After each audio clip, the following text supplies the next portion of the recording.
అందరికీ నమస్కారం. ఏదైతే ఎక్స్పెక్ట్ చేసినామో దానికంటే చాలా గొప్పగా గెలిచారు బీజేపీ అభ్యర్థి కోట విశ్వేశ్వర రెడ్డి. నిజంగా అసలు ఇంత వేవ్ ఉందని ఎక్స్పెక్ట్ చేయలేదు. సిటీ మొత్తంలో చాలా ఎక్కువ వేవ్ ఉంది. కానీ నా కోసం కష్టపడ్డ మా కాంగ్రెస్ కుటుంబ సభ్యులు, మా ఎమ్మెల్యేలు, మా ఇన్ఛార్జీలు, రకరకాల ఇన్ఛార్జీలు వచ్చిండ్రు. దాంతోపాటు కాంగ్రెస్ కుటుంబ కార్యకర్తలందరూ నిజంగా ఎంత కష్టపడ్డారు ఇన్నాళ్ళు.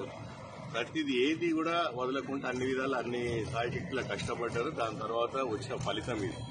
దీనికి వేరే రీజన్ ఏం లేదు. ట్రెండ్ ఉంది, వేవ్ నడుస్తుంది కాబట్టి సిటీ మొత్తంలో వన్ వే పడింది. దాన్ని ఇట్లా కవర్ చేయలేము కాబట్టి ఓటమిని అంగీకరిస్తూ నా తప్పే ఉన్నా కూడా కాంగ్రెస్ పార్టీ కుటుంబ సభ్యులందరికీ మన్నించమని అడుగుతుంది. ఎందుకంటే నా శక్తులా నేనైతే కష్టపడ్డాను. దాని తర్వాత అయిన ఫలితం ఇది.